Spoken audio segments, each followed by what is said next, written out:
All right, everybody. Thanks so much for stopping by another live episode of Real Estate Titans, sponsored by Lion Bolt Media.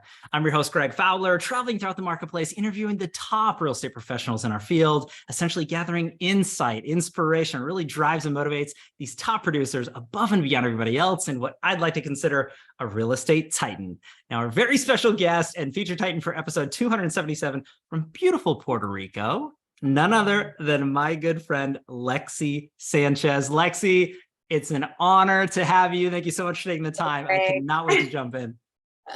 I'm so excited to be here. Thank you. I say beautiful Puerto Rico, but we are sandwiched right now between two big tropical storms. So, beauty's all in the eye of the beholder, but it's pretty awesome. I can't thank you enough for jumping in on this, even with the weather that's coming in. And again, this is live. The show will continue to go on, Lexy. I can't wait to dive into it. I've been waiting for this. As soon as it got scheduled, I said, I cannot wait to just have a good conversation with Lexy and really share tools, tactics, systems, takeaways. But your story, what really got you into the business and where you're at today. So if you're all right with it, let's just jump right into, kind of main question is, who is Lexy? So your origin story, where you came from, what got you into the business, and kind of what took you up until today. Let's start there. Sure. Well, I would start with I'm the last of 5 children, and that is significant because I think there are, birth order has a play in who you end up becoming. 100%. And I'm really lucky to have a tight-knit family. And that's been a big part of who I am. I'm from New Mexico, which is also really a deep part of, it's my soul place. My family's been there for hundreds of years, and it connects me. It's my grounding point wherever I am in the world. And it's a special place, and it's definitely part of what defined me. Let's see. So I have a great partner, Jeff Richmond. I know he's been on here. He's my partner in all things, and he's truly my best friend. There's nothing better than that, to be able to spend every day with someone that not only challenges you, but that can be stupid and goofy and dance in the kitchen to a dumb song like we did last night and just have fun, which is super great. I mean, it keeps life fun and effervescent, which I think is important, at least for me. I have 2 boys, which, oh my God, they are 28 and 26. I cannot believe they're that old. And can you see, let's see if I can point that thing right there. I can, yes. That is, I can't believe I'm telling this, but that's an ultrasound picture. So there's going to be a new person in my life, a little thing. Congrats, so seriously?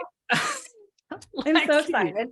Wow. So, my son's probably going to kill me for telling people that, but I just, honestly, it's such a cool thing to have a life come into the world just beyond your kids. I mean, kids are awesome, but to think of your kids having kids, kind of unbelievable. So that's a very exciting thing in my life.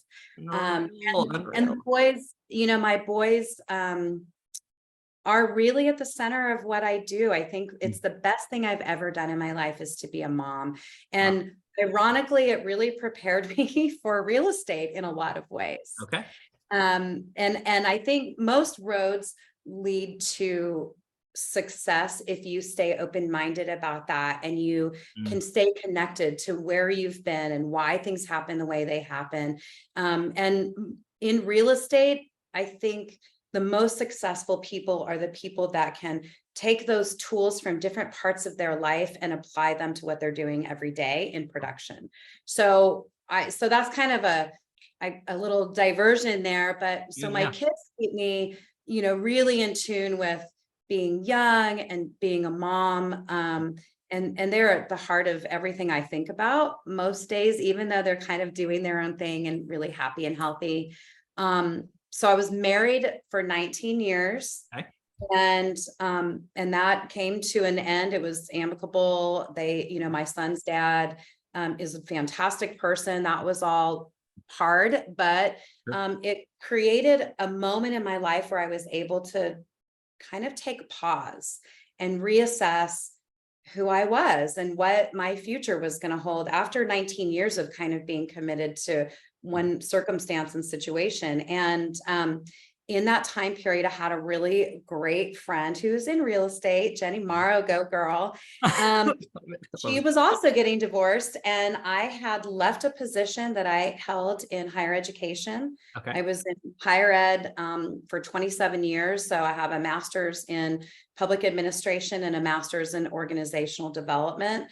And that was what I did. It's truly my lifeblood still to this day. I love education, and it's really the foundation of what I do mostly. But I'm from a family of educators, and it's just natural for me.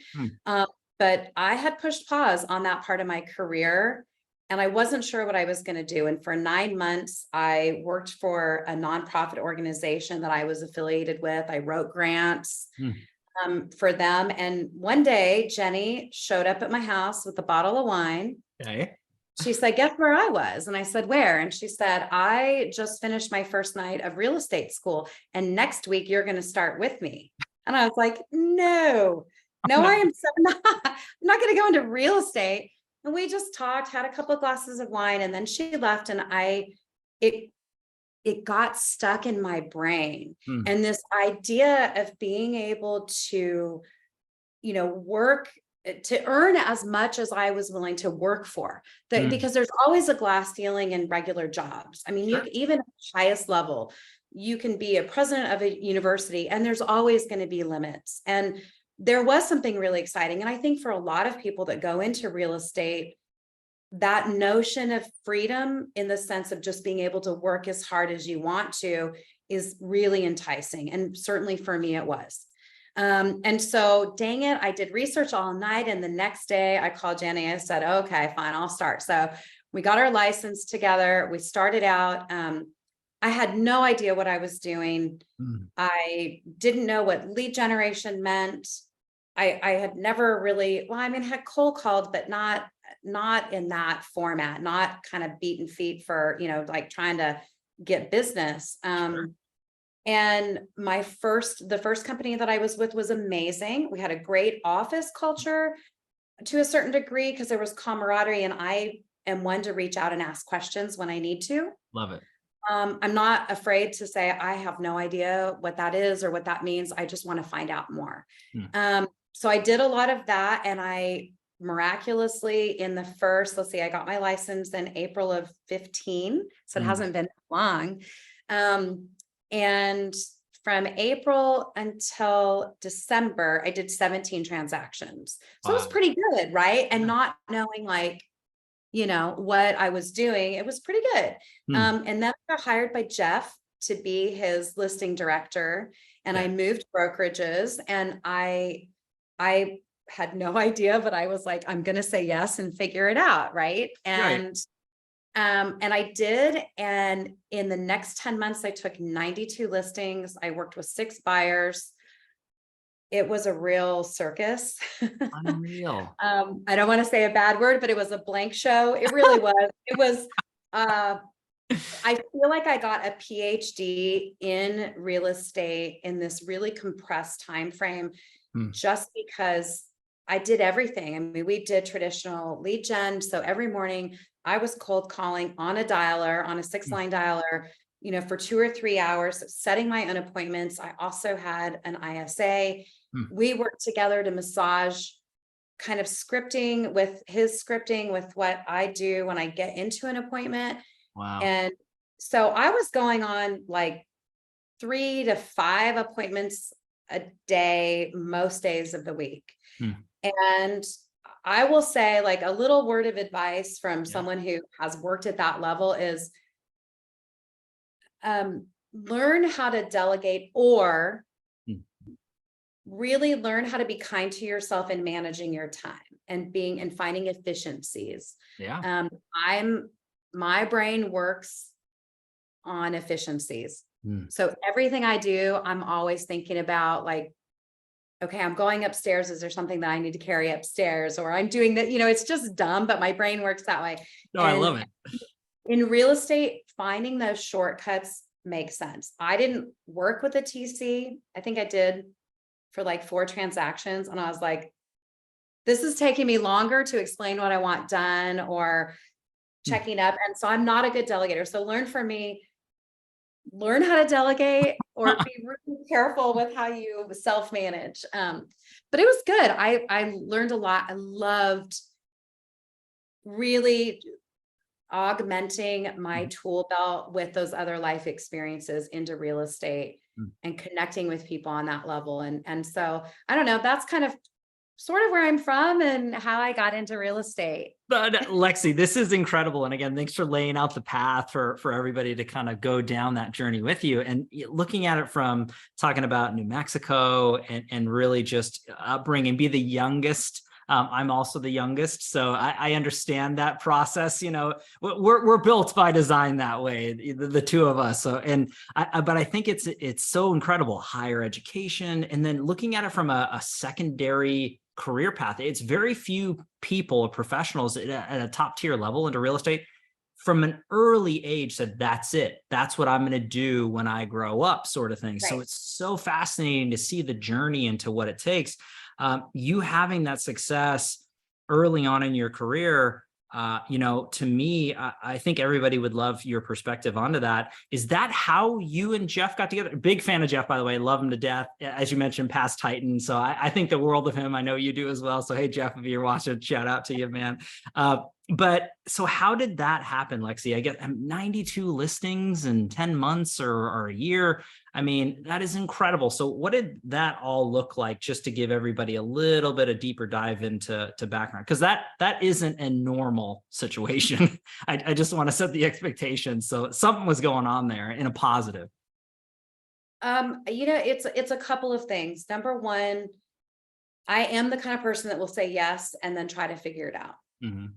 But I actually had a really cool conversation before I started working on Jeff's team. Okay. And it was with my stepmom. So my mom died when I was 8 months pregnant with my first son. Oof. So it was I was only 24. Wow. It was a big loss. I mean, you know, I was really grateful that I had 3 older sisters that had kids that were kind of my surrogate moms in those first couple of years. But you know, I have an incredible stepmom, and I've known her now for longer than I knew my own mom. She's been just a great addition to our family, and she's a very wise, savvy businesswoman. And I sat down with her and I said, man, I've been offered this position. I don't really know if I know what I'm doing, this kind of upstart. I'll be honest, I thought Jeff was kind of a jerky upstart. Oh, no way. Hey, Jeff. I mean, he was great, but he was just really, he had this awesome hubris. He was, and I know now that his mindset was like, I will make this happen. And I love and respect that so much about him. So I remember sitting down with my stepmom and saying, Elaine, I don't know what I should do. And she said, listen, does he have a plan? Does he have a system? Does he know what he's doing? And I was like, yes, you know. And she said, then just go, soak it all in, you know, follow the plan, and then bring Lexy to it. And I was like, okay. So I started with Jeff's team, and they really did have it dialed in. I mean, it was pretty, I won't say mechanical in a bad way, but it was very well structured. Love it. Team. And we all, you know, kind of took our seat on the bus and figured it out. That now we did butt heads a couple of times, Jeff and I, before we were ever together as a couple, where I just pushed back and said, listen, like, I'm also older than him, by the way, for like 11 years. So I kind of pulled like the age card a couple times. Like, hang on, I'm older than you. But, and I just said, like, for me to be comfortable and for me to really work at my peak level, I need to have this framework, but I need you to allow my addition and my flexing. Beautiful. And I really believe that it's one thing to put yourself in a framework of success, which is awesome. And we have, I mean, you know, books and books. My whole room here is full of books. I know you're a big reader. Most successful real estate people, titans, are reading stuff, not just in the real estate, especially not in the real estate space, but you know, you create this framework that's built on best practices and experience and education and all these things. But then you got to bring your own magic. And that's the piece, because this is a relationship business, whether it's with finessing a difficult transaction with another agent, whether it's talking your clients off of a fence, whether it's talking yourself off of a fence, balancing and juggling the demands of life, and, you know, just kind of being a well-rounded person. You've got to bring your own touch. Wow. And so, you know, Jeff and I did a little back and forth, and the second he just let me go, it took a life of its own. Wow.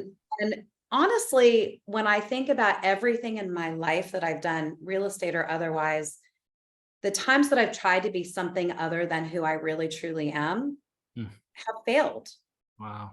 And that's the biggest piece. I feel like if I could stand on the rooftop and scream one thing, it would just, you know, we're kind of caught up in this authenticity thing now. Everybody's like, oh, be authentic. Like, people are trying so hard to be authentic, they're not authentic, which is kind of funny. Yes. Well said. You know, I'm just like, woo, guys, you're kind of missing the point. A little irony there. But honestly, I would just say, just be you, because that's all that you have.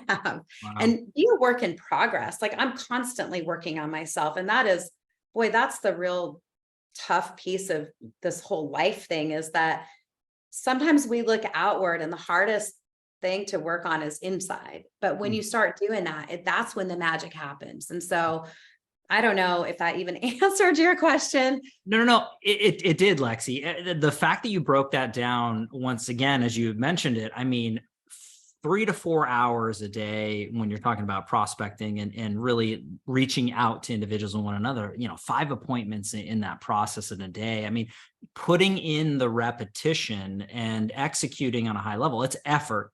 Having a culture, camaraderie, and or guidance framework is crucial. You got to have the systems in place. You got to have a roadmap to follow. But to me, and I love the fact that you're talking about authenticity, being Lexy, or putting that Lexy on it as the advice that you were given and you've put to task. The fact that you and Jeff were able to have those tough conversations to say, hey, this is, you know, kind of where I see and what's going on. It shows massive amounts of character and integrity and humility to really have those types. And not everybody has that relationship with a mentor, with guidance through leadership, through team building. So the fact of the matter is that's just a beautiful, you know, situation that's going through.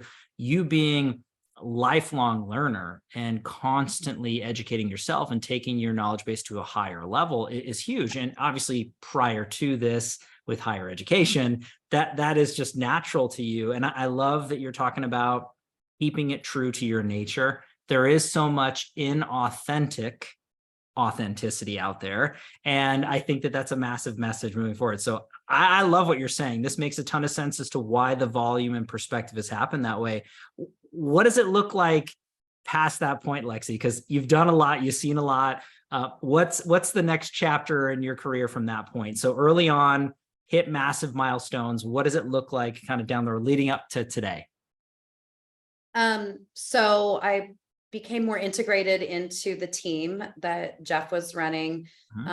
And honestly, we were introduced to EXP, and it was a really fascinating experience because funny enough, Jeff had been pursued he'd been getting calls to talk about the model for like 7 months. Whoa. And he had just been shutting it down, but he's so nice. Like, I'm the person that's like, lose my number, don't call me again. Like, I'm done. When I'm done, I'm done. Jeff is so sweet. He's like, you know, oh, you know, now's not a good time. Could you call me back in 2 weeks? And like clockwork, you know, he was getting the call back. And I finally just called him out and said, look, we talk to people about, you need to understand what you're saying no to before you say no, and that you don't want to waste time with things. So just either take the call and understand and then say no, or just don't take the calls anymore. Wow. And so he took the call and he like ran. I mean, it's kind of a long story. You probably already told it. I don't need to bore everybody with it, but I was literally at lunch with a girlfriend and he had the initial call, and he came to where I was having lunch and was like, sorry to interrupt, but oh my gosh, you have to hear this. You got to, you know, learn about this. And so what was interesting for us with EXP is the model for him. He saw certain aspects of the model that made sense. I saw completely different aspects. And I think that's what really turned us on about being at EXP. So Wow. for all of those reasons, we moved to EXP and chose shortly thereafter to kind of dissolve the team in a formal way Gotcha. and really embrace this idea of building a team of colleagues that weren't necessarily under a traditional team umbrella, but being able to work around that. And then building upon all of that. And I was doing transactional real estate, the whole time. So we've been at EXP coming up on 7 years, Wow. which is Time really flies. exciting. And I just, it's been a fantastic experience, a great company to be in association with, and I've been able to do some really fun things there. But I think the most important part of it is this idea that you're connected to people in a very intimate way when you have a conversation and say, hey, this model might be great for you. How does it fit your goals? How, in all ways, not just in real estate, but just in your life. And how can we help support that and move that forward? And for Jeff and I, because we're both from an education background, it took us a couple of years to kind of get in the groove.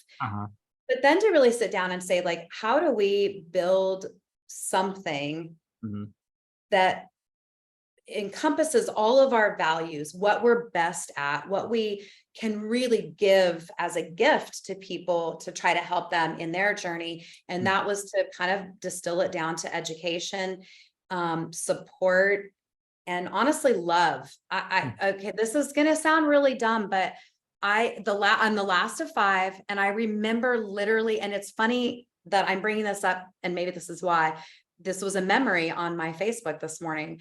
As the 5th child, I remember at some point asking my mom, like being worried that the love was going to run out. Wow. Like, how could she love me if I was number 5? And I remember my mom said, gosh, I don't want to get emotional. That's weird. I'm not like a big crier. My mom said, Lexy, love is infinite. It never runs out. You can never, and she taught me in that moment, she said, you should tell people that you love them. You can give it away. It doesn't mean that you love someone less, or that it just never goes away. And so I think my motto has always been, well, it is live big, love bigger. Wow. And so part of what Jeff and I have built at EXP and our group is what we call the community. And a big essential piece of that is love. And that means something to me. And that I sign off on, when we're doing a session, I'm like, I love you guys. And I really do. That's a big part of who we are. So that's that's how we kind of ended up where we are today. I'm not doing as much transactional work, but I'm supporting a lot of people who are. And Jeff and I have a few coaching clients. We've really niched into working with couples in particular that have to bring their business together and helping them to find their lanes and to navigate some of the funky stuff that happens, like competition. How do you become congruent? Like yin yang is great, but they're perfect sides, and it's never a perfect size, like we don't always totally fit in like exact measurement. So it's always about how do we find congruency in our business and in our relationship and move forward. So we coach a little bit around that. I work on some projects outside of real estate as well, in some industries that are completely outside of the realm of real estate. But always, again, that tool belt follows you around, right? Because it's always about people. It's always about thinking, what are the motivations for me? What are the motivations for the other people? Like, I'm a real big DISC translator. Okay. And for me, it's a great, it's a great framework for thinking about how people relate in the world. And it just kind of helps me to identify. So I can be like, oh, my initial thing was that person is a high D, but how did that go wrong in that conversation? Well, it's because they're not really a D, they're really an I, and I blew it because I didn't flex right, because it's funny. I've been teaching leadership even back in my previous career in higher ed. And the idea of the only thing you can control is you. I can't change the system not very readily. I Sure. can't change other people. The one factor I can change is me. So learning how to flex still in an authentic way Mhm. is so powerful. And it helps you know yourself better. Like trying to figure everybody else out forces you to understand you. I love that perspective and analogy to that, Lexi, because you're truly caring about the individual or individuals you're communicating with. And Sure. ultimately, you can't have a conversation with somebody if you really don't know who you're talking to, where they're Right. coming from, what the perspective is. And I think ultimately asking the right questions and then truly listening with intent to then have a dialogue conversation that's meaningful and helpful and relatable. There's so much to that nature. And again, just showing your heart and your background through just continually sharing and giving and learning through education is massive. I really appreciate that you come from a place of love. And I don't think that that is cheesy or corny or from a weird perspective at all. I think that that's massive. And for people to grow and learn and share with one another. And that's okay. I mean, I know some people are afraid to show emotions or feelings that way, or it's not a comfortable scenario, but this is a people business, and internally through the teams, organizations, and or just the partnerships that we have, those are relationships. They're people at the end of the day. They're not leads and or prospects. I mean, those are people on the end of the phone, at the end of the line, and that email address that's attached to somewhere, that home address that's attached to someone's home. I mean, these are real people. And I love the fact that you really pay attention to those details, breaking it down for, looking at it from a perspective of why your initial thoughts of EXP. And I love that Jeff had a conversation and literally ran or came to your lunch because there was something that moved him. Obviously, I've had the conversation with him prior to kind of thought processes or what's going on or what was in his mind. But Lexi, I have the utmost respect for the way you think and the decisions that you make and kind of how you come to those conclusions. And I ask this across the board. To me, whether it's Remax or Keller Williams or EXP, I'm always naturally inquisitive as to why these top producers, these thought leaders, make the decisions that they make. So when you were early on kind of approached that way, what were the main things that stuck out to you? I know it was 7 years ago, but just kind of, Yeah. if Oh, you're no, it's clear. okay. In fact, it's become more and more defined. There's more clarity around why as the Love years it. go by, which is really interesting and really a testament to the fact that I am in the right place. Mm. So for me, what really struck a chord with EXP was the freedom, for one, like the freedom of like physical space. That was a huge one, because when you're on 5 appointments a day, or 3 appointments a day or 2, I mean, honestly, when you're working it hard, you're Mhm. not in the office. Right. But being a full-on participant in my life and in everything I do is really important to me. Mm. So I always felt like I was missing the opportunity to teach a session at the office, or attend a session, or talk to people. It was a miss for me once I got busy enough. And I think there are a lot of agents that are like that. So this idea of being able to be driving to an appointment and listening to a leadership meeting, or listening to a session, even participating in a session and not having to physically be there, or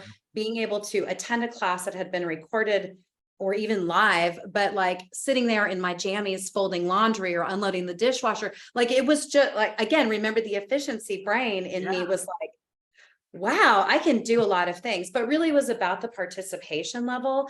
Wow. And I remember I've been super fortunate to be part of kind of the grounds up building of EXP. And I don't take a lot of credit for that, but it was really fun to participate. And so I was able to be a founding member of the Agent Advisory Council, which was so cool. And got to really, hear and listen to the great minds of like someone like, Glenn Sanford. Mm. The guy is brilliant. Wow. And not just in real estate. I mean, just the way that his thinking rolls out, you can't have a conversation with him and not be enlightened and inspired to get outside of your own way, you know, to get outside of your normal thinking. So to have that early on was great. I was able to, you know, present. And I remember though, being skeptical about the social part of it, being able to connect and learn from other agents, which was really important to me because I didn't have a lot of experience. But I was really excited by the idea that I could virtually get to know someone like Elizabeth Riley, this total badass, genuine, heartfelt, killer producer, you know, and to really get to know her and pick her brain and ask her questions. I was like, dang, that is really awesome. And I remember we went to our first EXP con and I was lucky enough to be presenting on stage, and I got emotional, like my throat, I had lost my voice mostly. And it was because we came together, all these people who had never met. And it was like happy family, like it was the most potent energy, excited, agitated energy. I mean, and the thing is that has not stopped at EXP. Wow. Now I go to conference and I'm like, I feel lost because there are a million people here I have never seen. You know, we're like the old guard. You'll see us in the corner of, you know, some restaurant. So we're talking about the old days, quote unquote. But being a part of that buildup was really important. And it taught me a lot about truly where we're going globally in this world. Like we were real front edge in one industry, but in an industry that we can see now everywhere in the world that we've gone to a virtual format, and that you don't need to be confined by some of these normalized constructs of you have to be in an office somewhere. Like being in an office is awesome, don't get me wrong, but you don't have to be. And you don't have to have a connection with someone in person to be able to really relate and learn from them. That's what I got out of EXP that really turned me on and excited me. And like I said, it has only gotten bigger. You know, I was able to be one of the, I mean, there were many partners, but I'm the only one kind of left as the founding agent that started Extend a Hand, which is our interorganizational philanthropy, 501c3. I've read literally every grant from day one until now. And it's a privilege to do that because, you know, in this industry, a lot too many agents are living close to close. And if something happens, you know, they have a hardship, that a hurricane hits and takes their house apart, they have a heart attack or get cancer. There are a million things that happen that can really stymie your ability to work in this industry. And if you're working from transaction to transaction, that's tough. And EXP has given people another, you know, many other routes to earn an income, but also building up a 501c3 that really focuses on helping agents in those situations. And being part of that just is, it's what makes me tick. It makes me really proud to be part of that. So I love it. And the energy that's coming out of you, like Lexy, it's huge. And for me in particular, as you're breaking that down, it's, you know, looking at the ability to learn, to connect, to mastermind, you know, to really have it, taking it to a one-to-many on a global basis. That is huge in and of itself. And again, just your perspective on the decision making, I hope it helps somebody think, hey, if they're in a position to potentially have a career path, you know, adjustment, or to look to options that are, because there's not a one size fits all, and it's a very personal decision based off that. But it's nice for you know, top producers and producers from all over the world to hear a Titan's perspective. Say, this is why Lexy is where she is and why she does what she does. Let's see if that connects into your world and into your life. And if it doesn't, that's okay. But I really appreciate the fact that you're just kind of sharing that in a candid nature. I just find it fascinating as to why the people make that decision. So I do want to get into the next part of this, Lexy, which everybody tunes in. They want to learn and grow truly from the best of the brightest. So I would love for you to answer however you would like into this aspect as to if you could go back and take a look at your career thus far and pick or choose one or two things that you added or implemented that you really saw movement, growth in the needle and a positive. What does that look like for you? What advice would you give to the audience right now that's looking to grow or accelerate or scale their business in some form or fashion? What would you say? Two things kind of come up initially right off the bat. And number one is just don't be afraid to ask questions and to embrace what you don't know. Mm. I mean, the reality is if you're embarrassed by what you don't know, you will never know it. Like you can't figure it out. And, in education, you meet people that take class after class or go to session after session, but then they never put it in, they never implement. And so my next thing is, ask questions. If you don't know something, go figure it out one way or the other. Ask for help, talk to people that have already done it. You don't need to scale the mountain because people have already done it. Why, don't reinvent the wheel. Okay. And then figure out a way. Once you learn it, then you can bring your own finesse. Like I said, then you bring but you got to learn it first. So the second thing is jump in. I'll tell you, man, I really hated it, Greg. I started with Jeff's team, and we're in this like kind of small office space. And there were like 6 or 7 of us all in one space, all on the call. I mean, it was all like this crazy call center atmosphere. And I hated it because you're so on the spot, right? Everybody can hear you. I'm like the new girl. It was awful. Yeah. But what I realized was I just had to do it. If you just jump off the cliff, you'll figure out how to fly. And what I started doing, and it was so cool. And it happened like this. I remember they could hear me. They were all kind of watching me. And I'm a pretty bold person. I don't shy away from a lot. And so I was having this conversation. I just kept trying to go on another angle to get this person to keep talking to me and get information. And they could hear, my team could hear that I was hitting objections that I didn't know how to handle. And they were writing stuff on, stick it on like, Post-it pads, and they would put it on the desk. And so then I would like be in the conversation and I would look over and I'd see an objection handler and I'd be like, I'd say it. And I would literally move it to the other side of my desk. I'm telling you, I collected those Post-it notes. I wish I still had them, but I collected them and I used them for months. And then I would literally I'd get there in the morning before my call session. I'd put them all out on one side of the desk. Wow. And I'd start making calls. Sometimes I wouldn't move any over to the other side. There were other days where I'd be like, holy crap, I cannot engage the brain, or I don't know, I've never heard that one, or I don't know what to say, or I don't know how to on a cold call, you just get stuck and you need something else to say. Sure. I could just go over and pick one out and say it and move it to the other side. So I guess my encouragement is be resourceful, find a way to make it work for you. But the bottom line is just do it. And when we coach people or we teach, I'm like, listen, if you're out there and you're like, I can't do video, and I don't take my word for it because I'm terrible with social media. I need to get better. I should talk to you about this, Greg, because I'm a mess. No, come on.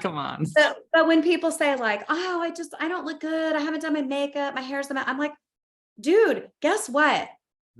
We see you like that all the time. Like that's what you actually look like. So if you're worried about being authentic and putting a real message out there, forget all that crap. Nobody cares. It's what comes out of you, not what's on you, that people really relate to. So just put it out there, and you're just never gonna make it to the next level, whatever that is, until you start asking questions, getting resourceful, and just doing it. Flounder. Oh, well, people that are afraid to pick up the phone, call the lower, kind of motivated leads first. Because if you're going to burn out on somebody, burn out on those. Right. No, I love this aspect that you're mentioning too, Lexy. And again, to the media standpoint, that's such a big objection with all entrepreneurs. This isn't into the real estate space. This is just any entrepreneur or business owner or professional that's really trying to garner attention, get a message out, connect in a meaningful way. There's always excuses that come up. I think there's, it's a mindset sort of standpoint, and somebody with a negative mindset is always going to find an excuse for a solution. So I think that ultimately your advice of just do it is huge, but that's the third prong, right? So asking questions, to me, it pops into my mind. No one wants to appear foolish. So the old adage is, do you want to be a fool for a moment or a fool for a lifetime? Right. So you ask a question that you don't know, you might appear foolish. Okay, who cares? But then you learn from it, and then you're no longer a fool. I think it's one of those things. And to me, I don't know about you, Lexy, but no one likes a know-it-all. I have one person in my life that is in this category. I will not mention his name. If he's watching this, he probably knows because I make fun of him about it all the time. But the point is that why can't you just have the humility to say, no, I have not heard of that, or I don't know about that. Please tell me more. It's stop jockeying for position to pretend that you know it all. Because first of all, everyone knows that no one knows it all. So if you appear to be that person, then you're just going to lump yourself into a category that nobody wants to hang out with you anyways, because every time they talk to you, you're the know-it-all. So I love the asking the right questions, taking the implementation and putting your spin on it, but then taking that action. As you're mentioning those things, Lexy, this is massive advice for anybody in their career path, whether you're brand new into the business or you're a seasoned pro. For sure. This is good. I love it. You can never well, really any industry, probably, you can't know everything. Impossible. There's always more to learn. There's always something, and really to start pulling in from other industries, because we're not all that different. So there's always a lot to learn, but ultimately at the end of the day, being a good spin doctor for yourself. And what I mean by that is, we all get in some negative patterns, right? Sure. Or you get in a funk. And boy, after COVID, a lot of like funkiness happened. Oh yeah. And we tend to externalize not just blame and responsibility, but we externalize the fix. And when you really become empowered, when you accept responsibility for, okay, I'm really in a negative place right now. I need to be a spin doctor. How can I look at this, and turn it around back at myself and say, what is the opportunity here to not be negative about this? Or what's the experience that I can have to learn more, or to grow more, or to be more, to change my mindset, to meet new people, because maybe I need some help with this. After my divorce, I really needed to work on the concept of forgiveness. Okay. Oh, huge. And it was me. I needed the work on that. And I went to some of the usual places, but I really had to start digging deep on what does this really mean to me? And how can I find acceptance and define this in a way that helps me to be a better person, that kind of, I call it expands the envelope for my own capacity. We have infinite capacity, but you have to push out those walls. And so never being comfortable, always questioning, always being the spin doctor to say, man, I just really want to be pissed off at the world. And I want to blame, everybody and their brother. I want to be mad at Jeff or EXP or my mom or whatever it is. But then just be like, yeah, but that's not going to fix anything. Yeah. And too often we fail to see the opportunity in those experiences. And then I think the back end of that too is gratitude. So if you can kind of do those steps that I first talked about, if you can be determined to just continually grow, and then also to be grateful. And so Jeff and I have 2 dogs, and I love my dogs probably way too much. My boys would tell you I love them more than them, but that's not true. Oh, come on. I love, they're my little, after the kids go away, you kind of need something. I think my dogs became my new babies, but they're the fur babies. Yeah. But we walk the dogs, and part of our daily routine is 2 things. One is we choose each other every day. So that's something that we tell each other at some point most days is I choose you. So we have to earn each other every day. And then the second thing is gratitude. And we say our gratitudes when we walk the dogs every day. And that really, there have been many a day when I've been not in my best self, not in the right mindset. And when you do gratitudes, it forces you to really change. And I love that. So I would say implement that kind of stuff into your life every day, even if it's uncomfortable. It's made a big difference in my life. Lexy, this has been massive takeaways, really, that everybody can apply to their lives, to their businesses, to help grow and accelerate. And the attitude of gratitude in that nature. I know personally, I'm grateful that you took the time to be here today. It's very meaningful to me, and I know to the audience, because of what you shared, your story, your journey, but then things that really matter in the life and in the world, and to your relationships, to evolution into life, and to thought process and education. I love it. This was incredible for me. So I can't thank you enough, Lexy, for taking the time. Thank you, Greg. And man, every time I talk to you, I'm just like, oh, he's so cool. He's so great. Like I think you get it on all levels, and it's just fun and an honor, and really, truly to be on this podcast.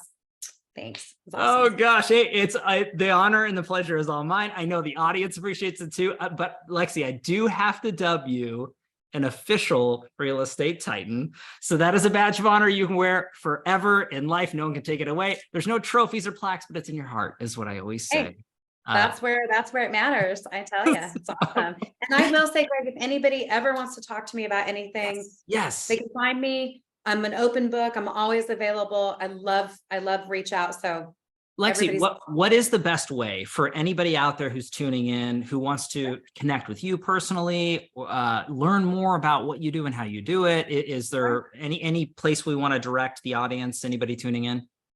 Honestly, any way you can find me. And I'm a realtor, so my info's out there. You can send me a text, send me an email, get, any kind of connection on social media, whatever, however people want to do it. Lexy, you're the best for doing that. I'll have information in the show notes to everybody. If you love what Lexy's saying and something really stood out to you, reach out. She's offering this. Again, I'm going to be respectful of your time, Lexy. If everybody floods into your DMs or sends you a million texts, please be patient with Lexy. She has a whole business and a life that's going on too. So I appreciate you, Lexy. Again, thank you so much. Everybody out there, thank you so much for your time and attention, your love and support. If you like what we're doing with Real Estate Titans, don't forget to subscribe, to like, and to tune in. Every episode here is live every Tuesday afternoon, a different Titan, a different location. I do have to give our sponsor a quick shout out, Lionbolt Media. If you are a real estate professional looking to grow and scale your business with leading edge digital marketing, visit lionboltmedia.com. We'll catch everybody on the next live episode of Real Estate Titans. Take care. Bye, guys. Thanks, Lexy. Thanks, Greg.